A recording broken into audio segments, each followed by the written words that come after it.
अभी रिसेंटली हमारे एक नए क्लाइंट बने हैं, तो उनका मैंने पूरा हिस्ट्री देखी तो काफ़ी कुछ सीखने को मिला कि मार्केट में क्या-क्या चल रहा है आजकल, कि कैसे फर्जी कंसल्टेंट गली-गली में जो बैठे हैं आजकल कैसे लोगों को बेवकूफ़ बना रहे हैं और कैसे फर्जीवाड़ा कर रहे हैं। कैसे?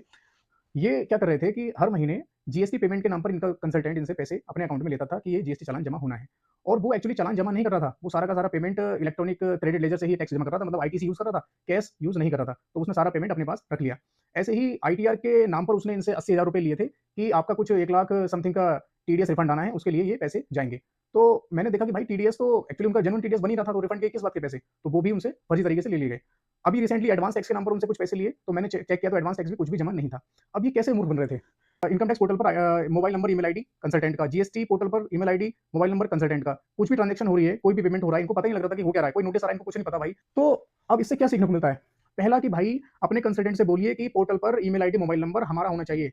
एटलीस्ट एक चीज़ मेल आईडी या मोबाइल नंबर आपका हो ताकि कोई भी ओटीपी आए आपको पता लगना चाहिए, कोई नोटिस आए आपको पता लगना चाहिए, कोई टैक्स पेमेंट हो रहा है तो मैसेज आएगा आपके पास अगर आपका नंबर या मेल आईडी है, तो आपको इससे पता लगता रहेगा।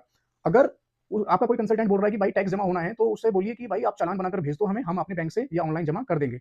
अगर ये ऑप्शन नहीं है आपके पास कि भाई आप खुद जमा कर पाएँ और आपको कंसल्टेंट को पैसे देने पड़ रहे हैं, तो उसको ट्रांसफर कर दीजिए और जब वो बोल दे कि पेमेंट हो गया है, उसके बाद आईडी पासवर्ड अपने पास रखिए इनकम टैक्स का और जीएसटी का और लॉगिन करके चेक कीजिए कि पेमेंट हिस्ट्री में वो पेमेंट आ रहा है या नहीं आ रहा है। अगर वो पेड हिस्ट्री में आ रहा है, तो इसका मतलब पैसा जमा हो चुका है, अगर नहीं है, तो उससे बात कीजिए कि ये पैसा जमा क्यों नहीं हुआ है।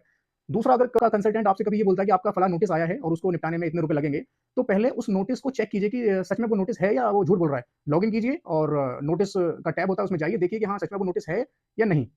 अगली बात ये है कि अगर कोई टीडीएस रिफंड के नाम पर आपसे पैसे माँगता है कि टीडीएस रिफंड होना है, तो वो उसको पेमेंट नहीं देना क्योंकि कहीं भी टीडीएस रिफंड के लिए पैसा नहीं देना होता है। अगर आपने उसको अपनी कंसल्टेंसी चार्जेज़ दे दिए हैं, तो वो काफ़ी है, आपको अलग से कोई पेमेंट नहीं करना है।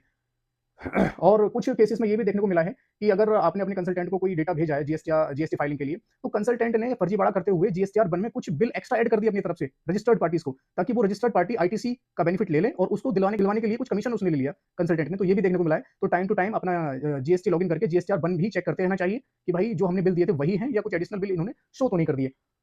ये सब ध्यान में रखना है आपको, ताकि आपके साथ कोई फर्जीवाड़ा ना हो और किसी सस्ते सस्ते के चक्कर में किसी अनक्वालिफाइड व्यक्ति या कंसल्टेंट के पास मत जाइए। किसी क्वालिफाइड कंसल्टेंट से ही अपना काम कराइए। Thank you.